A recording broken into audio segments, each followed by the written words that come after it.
Hello दोस्तों, I hope you are doing well. I am Ravi. Welcome to my YouTube channel learning sessions with RV. आज के session में हम लोग discuss करने वाले हैं MMPC 002 HRM का यूनिट 2 फंक्शंस ऑफ HRM। इसके में हम लोग डिस्कस करने वाले हैं HRM के फंक्शंस, जो HR मैनेजर होता है उसके रोल्स एंड रिस्पॉन्सिबिलिटीज क्या होते हैं, एक HR मैनेजर की ऑर्गेनाइजेशन के अंदर स्ट्रेटेजिक कंट्रीब्यूशन क्या होता है जिससे ऑर्गेनाइजेशन को अपने गोल्स अचीव करने में हेल्प मिलती है, HR मैनेजर के क्या फंक्शंस होते हैं, और आज के टाइम पे जो HR मैनेजर है वो किस तरह के चैलेंजेस फेस करता है। तो चलिए स्टार्ट करते हैं आज का सेशन। HRM हमने पिछले सेशन में डिस्कस किया था, अपना जो पहला यूनिट था उसके अंदर, कि जो ह्यूमंस होते हैं एज अ रिसोर्स उनको कैसे मैनेज किया जाता है और कैसे उनको यूटिलाइज करके अपने कंपनीज के, अपने ऑर्गेनाइजेशन के प्रॉफिट्स को मैक्सिमाइज किया जा सकता है। ठीक है, ये कुछ HRM के फंक्शंस रहते हैं, मतलब जो उनके काम रहते हैं कि एम्प्लॉयज रिलेटेड उनको ट्रेनिंग देना, उनको रिक्रूट करना, उनको रिवॉर्ड देना, उनको बिजनेस एज ए वैल्यू, मतलब उनको यूटिलाइज करना एज मैक्सिमम एज पॉसिबल, ताकि नॉट मतलब उनको इस तरह से यूटिलाइज करना कि अपने जो ऑर्गेनाइजेशन के ऑब्जेक्टिव्स हैं वो भी अचीव हो पाए, और उनको रिवॉर्ड भी देना ताकि अगर वो अच्छा काम करें तो ठीक। ऑर्गेनाइजेशन सक्सेस में हम उनको किस तरीके से यूटिलाइज कर सकते हैं अपने ह्यूमन रिसोर्स को, और अपने ऑब्जेक्टिव्स को कैसे अचीव कर सकते हैं बिजनेस के। ठीक, तो चलिए स्टार्ट करते हैं आज का चैप्टर, आज का सेशन, फंक्शंस ऑफ HRM। हमारे दो तरह के फंक्शंस रहते हैं, एक मैनेजरियल फंक्शंस और एक ऑपरेटिव फंक्शंस। मैनेजरियल फंक्शन में हम लोग क्या पढ़ते हैं? Planning, organising, directing, controlling. ये सब हमने जो हमारा MMPC 001 है मैनेजमेंट, उसके अंदर भी अच्छे से पढ़ाई है। प्लानिंग, ऑर्गेनाइजिंग, डायरेक्टिंग, कंट्रोलिंग, ये HRM के मैनेजर फंक्शंस के अंदर भी सेम चीजें आता है कि चीजों को प्लान करके चलना, फिर उनको ऑर्गेनाइज करना, फिर जो हमारा एम्प्लॉयज होते हैं उनको डायरेक्ट करना, और साथ ही साथ कंट्रोल करना कि हमने जो प्लान किया था वो चीजें उस वे में चल रही हैं या नहीं चल रही। क्योंकि अगर हम कंट्रोलिंग नहीं करेंगे तो हमारा प्लानिंग किसी काम का नहीं रहता। ठीक, मान लो आपने एक प्लान बना के छोड़ दिया, उसको ध्यान नहीं दिया, उस पर कंट्रोल नहीं किया, तो उसका कोई वर्थ ही नहीं है, फिर वो वेस्ट ऑफ टाइम था। ठीक, तो अगर आप प्लानिंग करते हो तो कंट्रोलिंग भी उतना ही इंपॉर्टेंट होता है कि आपने जो स्टैंडर्ड सेट किए थे अभी आप बीच में कहाँ पोजीशन पे स्टैंड करते हो। ठीक, और अगर कोई डेविएशन है तो उसको टाइम पे ही रिजॉल्व कर दिया जाए, ताकि हमने जो प्लान किए अपने ऑब्जेक्टिव्स उन तक अचीव कर सके, उनको अचीव कर सके। ठीक है, अगले हमारे ऑपरेटिव फंक्शंस। ऑपरेटिव फंक्शन में क्या आता है? HR की जो सोर्सिंग करता है, रिक्रूटमेंट करता है, सिलेक्शन करता है HR department. Performance and development, किसका परफॉर्मेंस डेवलपमेंट? जो एम्प्लॉयज होते हैं हमारे, ठीक है, उनको कंपेंसेशन मैनेजमेंट तैयार करना कि उनकी सैलरीज किस हिसाब से स्ट्रक्चर्ड हो, उतना मतलब कितने पर्क्स मिलने हैं, किस हिसाब से चीजें रहती है, तो पूरा मैनेजमेंट तैयार करना किसका काम है? HRM, ह्यूमन रिसोर्स मैनेजमेंट का काम है। ठीक है, इंटीग्रेशन सबको साथ लेके चलना, एम्प्लॉयज रिलेशन, एम्प्लॉयज का अच्छे रिलेशन मेंटेन करना। अगर एक ऑर्गेनाइजेशन अपने एम्प्लॉयज के साथ अच्छे रिलेशन मेंटेन करके रखता है तो वो एम्प्लॉयज जो होते हैं कंपनी के लिए ज्यादा लॉयल रहते हैं और लॉन्ग टर्म तक कंपनी के साथ स्टे करते हैं।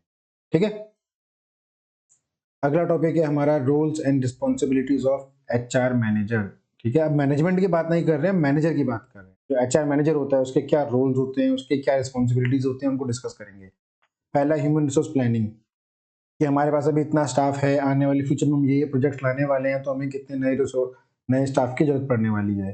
ठीक है, जॉब एनालिसिस और डिजाइन, कि जो भी हम एम्प्लॉयज को रिक्रूट करते हैं उनके लिए क्या क्या जॉब डिजाइन की जाती है, कि उनको किस पोस्ट पे रखना है, उनसे क्या काम कराना है। ठीक, नए एम्प्लॉयज को हायरिंग करना, फिर जो एग्जिस्टिंग उनको ट्रेनिंग डेवलपमेंट करना, कंपनीज के रूल्स एंड पॉलिसीज बनाना, ताकि कंपनी के अंदर डिसिप्लिन मेंटेन रहे, ऑर्गेनाइजेशन का डिसिप्लिन मेंटेन रहे।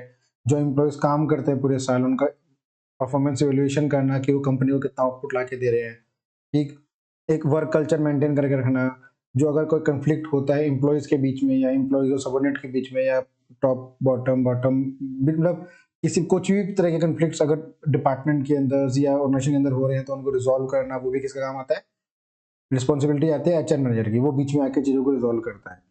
ठीक है, एम्प्लॉयज की हेल्थ और सेफ्टी का ध्यान रखना, जो आपके स्टैंडर्ड्स रहते हैं वो सब मीट हों एज अ कोई भी जो भी लॉज के हिसाब से आपके। ठीक, और अगर वो अच्छा काम करते हैं उनको रिवॉर्ड्स और बेनिफिट्स प्रोवाइड करना। ये सब क्या होते हैं? रोल्स एंड रिस्पॉन्सिबिलिटी किसके रहते हैं? HR मैनेजर की रहती हैं।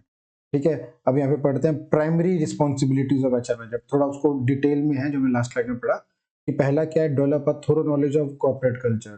ठीक, एक एचआर मैनेजर को कॉर्पोरेट कल्चर के बारे में पता होना चाहिए। मतलब एक सिंपल भाषा में बोले तो बिजनेस में किस तरीके से आपको लोगों के साथ डील करना है, तो आपको वो नॉलेज होनी चाहिए। ठीक है, act as an internal agent and consultant की तरह काम करता है मैनेजर कंपनी के अंदर। Initiate change and act as an expert and facilitator. अगर कंपनी के अंदर कोई चेंज आता है तो उसको कैसे एम्प्लॉयज को उनमें ढालना है। ठीक है, उनको समझाना है कि ये चेंज जो है बेटर है कंपनी के लिए और उनके लिए भी पर्सनली। ठीक है, involve in company strategies formulation. HR manager को आज के टाइम पे बहुत कंपनी स्ट्रेटेजी में क्यों रखते हैं, वो हम लोग एक बार लास्ट लाइन में पढ़ेंगे कि उनके फंक्शंस क्या होते हैं और किस तरह के, मतलब strategic contribution of HR manager में पढ़ेंगे वो चीजें हम लोग। ठीक है, कि किस तरीके से एचआर मैनेजर जो होता है एक कंपनी फॉर्मुलेशन में बहुत इंपॉर्टेंट रोल प्ले करता है।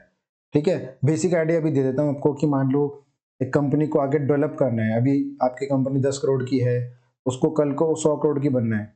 ठीक है, तो उसके लिए आपको एम्प्लॉयज चाहिए होंगे। ठीक है, जो आपके एग्जिस्टिंग एम्प्लॉयज हैं उनको डेवलप करना पड़ेगा, ट्रेनिंग देनी पड़ेगी। ठीक है, जो आपके एग्जिस्टिंग एम्प्लॉय को रिटेन करके रखना होगा। तो ये सब चीजें कैसे होंगी, जब एचआर मैनेजर आपकी कंपनी के स्ट्रेटेजीज के साथ उसे पता होगा कि कितने एम्प्लॉयज को हायर करना है। ठीक है, जो आपके एग्जिस्टिंग एम्प्लॉयज हैं उनकी क्या वैल्यू है, उनको कितना हम लोग और पैकेज देके रिटेन कर सकते हैं। ठीक, बहुत सारी चीजें रहती हैं। तो आज के टाइम पे जो कंपनीज की स्ट्रेटेजी फॉर्मुलेशन में एचआर मैनेजर भी एक बहुत इंपॉर्टेंट रोल प्ले करता है। ठीक है, कीप कम्युनिकेशन लाइंस ओपन। कि एम्प्लॉयज के लिए एक एचआर मैनेजर अपनी लाइंस ओपन रखे कि कल को उनको कोई दिक्कत आती है किसी भी तरह की, सैलरी रिलेटेड या पर्सनल या कोई कंफ्लिक्ट होता है एम्प्लॉयज के बीच में, तो वो वहां पे जाके अपनी जो ग्रीवेंसेस है उनको रिजॉल्व करा सके। ठीक है, डायग्नोस प्रॉब्लम, मतलब प्रॉब्लम को पता लगाना क्या है और उसको क्या अप्रोप्रिएट सोल्यूशन प्रोवाइड करना। ठीक है, कोऑर्डिनेट करना, सपोर्ट सर्विस प्रोवाइड करना एम्प्लॉयज को। Evaluate the impact of HRD intervention, improve individual and organisation performance. ठीक है, ये भी इवेल्युएट करना कि एचआरडी मतलब ह्यूमन रिसोर्स डेवलपमेंट इंटरवेंशन की वजह से इंडिविजुअल्स की परफॉर्मेंस कितना इंप्रूवमेंट हो रहा है और ऑर्गेनाइजेशन परफॉर्मेंस कितना इंप्रूवमेंट हो रहा है। तो ये भी किसकी रिस्पॉन्सिबिलिटी आती है, एचआर मैनेजर की। ठीक है, roles of HR manager, employees formulation, employees बनाना, मतलब सॉरी पॉलिसी फॉर्मुलेशन। ठीक है, मैं पता नहीं क्या सोच रहा था। पॉलिसी फॉर्मुलेशन, आपको पॉलिसी बनाना, एडवाइस देना एम्प्लॉयज को, उनको मोटिवेट करना, expert advice, as a administrative expert काम करना ऑर्गेनाइजेशन के अंदर, एज अ काउंसलर काम करना। ठीक है, लीगल कंसल्टेंट की तरह काम करना ऑर्गेनाइजेशन के लिए। ठीक, रिक्रूटमेंट और हायरिंग करना, जो एग्जिस्टिंग एम्प्लॉयज उनको ट्रेनिंग डेवलपमेंट देना, एज अ हाउसकीपर मतलब जो भी कन्फ्लिक्ट्स होते हैं उनको रिजॉल्व करना, ग्रीवेंसेस प्रोवाइड करना, ग्रीवेंस हैंडल करना एम्प्लॉयज की। और एम्प्लॉयज चैंपियन मतलब एम्प्लॉयज के लिए एक तरह से मोटिवेशन का काम करना या लीडिंग का काम करना, वो सब चीजें आपके एक एचआर मैनेजर के रोल्स के अंदर आती है। ठीक है, ये बहुत इंपॉर्टेंट टॉपिक है, strategic contribution of HR manager. ठीक है, कि एचआर मैनेजर की क्या स्ट्रेटेजिक कंट्रीब्यूशन रह सकती है एक ऑर्गेनाइजेशन के अंदर। पहला, evaluating mergers, acquisition of organisational compatibility, structural changes, staff needs. ठीक है, अगर आप पहला ही पॉइंट देखो, evaluating mergers and acquisition. Merger acquisition जिन लोगों को नहीं पता उनको बता देता हूँ कि मर्जर वो रहता है कि एक दो कंपनी है, जैसे हीरो है। ठीक है, हीरो होंडा के साथ मिल जाती है तो वो एक तरह से मर्जर हो गया कि दोनों ने मिलकर एक नया ब्रांड बना लिया, हीरो होंडा। ठीक है, एक्विजिशन क्या होता है कि जैसे फेसबुक है या उसको मेटा बोलते हैं, मतलब मेटा बन गया है, उसने व्हाट्सएप को हायर कर ली तो एक्विजिशन हो गया कि मतलब किसी कंपनी को हायर करके उसे अपना ही सब्सिडियरी बना लेना। और मर्जर में क्या होता है कि दो ब्रांड मिलके एक बड़ा ब्रांड मिल जाते हैं। ठीक है, तो उनके अंदर मतलब मर्जर्स के अंदर, एक्विजिशन के अंदर ये पता लगाना कि वो कंपनी के लिए हेल्पफुल रहेगा, उनके व्हाट्सएप के एम्प्लॉयज जो हैं वो कितने स्किल्ड हैं, कितने टैलेंटेड हैं, कि आगे जाके हम अगर उनका जो पूरा बिजनेस हायर करते हैं तो किस तरीके से हमारे जो बड़ा बिजनेस है फेसबुक का वो कैसे ग्रो करेगा। ठीक है, उसमें कितने आप लोग को हेल्प मिलने वाली है। ठीक, स्ट्रक्चरल चेंजेस जो भी कंपनी के अंदर आते हैं, ठीक, उससे एचआर मैनेजर कैसे डील करेगा, डिपार्टमेंट कैसे डील करेगा, स्टाफ की नीड्स जो है वो कैसे इन फ्यूचर कंप्लीट होगी। ठीक, conducting workforce planning, to anticipate the retirement of employees at the level of and at all levels and identify। वही चीज दोबारा से है कि आपके जो वर्कफोर्स प्लानिंग है वो एचआर मैनेजर करता है कि आगे जाके जो आपके कुछ एम्प्लॉयज रिटायर होने वाले हैं, ठीक है, या किसी भी तरह से जो भी आपका जो रिटायर होंगे उनकी जगह नए लोगों को हायर करना है। और अब क्योंकि रिटायर्ड जो होते हैं वो आपके स्पेशलाइज्ड होते हैं अपनी फील्ड में, तो उनके लिए आपको या तो एक्सपीरियंस एम्प्लॉय चाहिए या फिर जो फ्रेश टैलेंट है तो उनके पास आपके पास एक्सपर्टीज होनी चाहिए अगर एक्सपीरियंस नहीं है तो, ठीक है, मतलब उस फील्ड में उनको अच्छी नॉलेज होनी चाहिए बेसिकली, ठीक। Workforce expansion in organisational strategic plans, ठीक है, leading site selection efforts for new facilities or transferring operations to international outsourcing location based on workforce needs। एक तरह से मोबिलिटी वाला एरिया आ जाता है कि इंटरनेशनल आउटसोर्स लोकेशन से आपको वर्कफोर्स नीड्स आप वो पूरी कर सकते हो, ठीक। Instituting HR management system to reduce administrative time equipment staff by using HR technologies, ठीक है, मतलब सिस्टम ऐसा बना देना कि जो क्वेरीज हैं जो चीजें हैं वो बहुत इजीली रिजॉल्व हो जाए, ठीक, कि ऐसा मतलब एक बहुत बेसिक एग्जांपल ले लो कि ऐसा ना हो कि मतलब हर एम्प्लॉय अब एम्प्लॉयज को कोई भी दिक्कत आ रही है तो लाइन लगा के जो एचआर है उसके कैबिन के बाहर खड़े हैं, आप ईमेल्स कर लो, वो मेल सबके रिप्लाई कर देंगे, या फोन कॉल्स कर लो, फोन पे रिप्लाई कर लेंगे ताकि एचआर का काम कम हो वहां पे, मतलब ऐसा ना हो कि सब एक तरह से उनको दिन भर वहीं जाके अपने क्योंकि उनको बाकी भी काम होते हैं एचआर को, ठीक। तो मेल्स में क्या होता है कि जब कन्वीनियंट टाइम होगा आपका मेल का रिप्लाई कर सकता है, कॉल में इजीली आपको चीजें हैंडल कर सकता है, ठीक।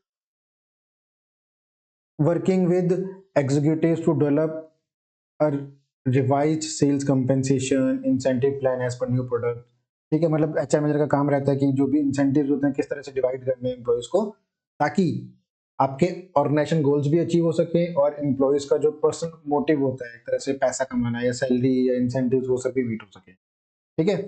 लास्ट टॉपिक है हमारा in the era when for competitive of the organisation there is need to involve HR significantly in an integrated manner which demands such capabilities from HR specialist। तो वही बात बोली गई है यहाँ पे कि आज के टाइम पे आज के एरा में जो कि बहुत कॉम्पिटिटिव है, तो वहाँ पे इवोल्यूशन ऑफ एचआर मतलब एचआर जो इवॉल्व हो रहा है सिग्निफिकेंटली इंटीग्रेटेड मैनर में, तो वहाँ पे जो डिमांड्स हैं कैपेबिलिटीज ऑफ एचआर स्पेशलिस्ट, मतलब जो एचआर स्पेशलिस्ट है उनकी डिमांड बहुत ज़्यादा है मार्केट में, ठीक है। तो स्ट्रेटेजिक क्योंकि वही जो हमने सब डिस्कस किया कि स्ट्रेटेजिक कंट्रीब्यूशन मतलब क्या क्या कंट्रीब्यूशन रहते हैं एचआर मैनेजर्स के, तो इसी वजह से जो एचआर स्पेशलिस्ट है उनकी बहुत डिमांड है मार्केट में। अगला टॉपिक है हमारा functions of HR managers. HR manager के क्या क्या फंक्शंस होते हैं। पहला, HR manager as a intellectual, वो इंटेलेक्चुअल होना चाहिए, मतलब उसको कम्युनिकेशन स्किल्स बहुत अच्छी होनी चाहिए कि वो किसी के साथ भी बहुत अच्छे से बात कर सके, ग्रुप में बात कर सके, उनको एक तरह से रिप्रेजेंट कर सके, अगर बड़ी वर्कफोर्स है आपको, ठीक है, लोगों को अच्छे स्पीच दे सके, चीज़ों को लोगों को इन्फ्लुएंस कर सके, समझा सके कि कोई एचआर पॉलिसी आई है या ऐसी पॉलिसी आई है तो उनके लिए कैसे हेल्पफुल है, ठीक है, उनका इजीली कम्युनिकेट कर सके, उनके साथ मिलजुल सके। तो एक एचआर का मैनेजर का इंटेलेक्चुअल होना बहुत इंपॉर्टेंट है, ठीक है। Educator, HR manager as a educator मतलब बंदा कोई ऐसा, मतलब एचआर मैनेजर जो ऐसा ना हो किसी सिखाने की वो रखे, वो कुछ सीखने की भी इच्छा रखे, कि वो चीज़ों को सीखे भी, नई चीज़ों को भी सीखे, उनको आगे भी उसे फॉरवर्ड करे, उनको आगे वाले एम्प्लॉयज को भी सिखाए। डिस्क्रिमिनेटर, डिस्क्रिमिनेटर मतलब ये नहीं कि वो डिस्क्रिमिनेट करे जेंडर के बेसिस पे या कास्ट के बेसिस पे। डिस्क्रिमिनेटर मतलब है कि सही गलत के बीच में उसे डिस्क्रिमिनेट करना आना चाहिए किसी भी एचआर मैनेजर को, ठीक है। अगला फंक्शन क्या है, HR manager as an executive. जो हमारा एचआर मैनेजर है वो एग्जीक्यूटिव इन नेचर होना चाहिए। एग्जीक्यूटिव इन नेचर मतलब कि अगर कोई भी टॉप लेवल कोई भी पॉलिसीज लाते हैं, रूल्स लाते हैं, रेगुलेशंस लाते हैं, तो उनको वो स्पीडली टाइमली चीज़ों को एग्जीक्यूट कर पाए ऑर्गेनाइजेशन के अंदर, ठीक है। HR manager as a leader, HR manager जो है एक लीडर की तरह होना चाहिए कि जो हमारे वर्कफोर्स है उसको लीड कर सके, उनको समझा सके, उनको इन्फ्लुएंस कर सके अपनी बातों से, ठीक है। वो ह्यूमनिस्टिक नेचर में होना चाहिए ताकि बिजनेस एथिक्स को, चीज़ों को फॉलो करके चल सके, एचआर मैनेजर हमारा विजनरी होना चाहिए कि long term point of view से सोच सके कंपनी के ग्रोथ के हिसाब से और एम्प्लॉयज के भी ग्रोथ के हिसाब से।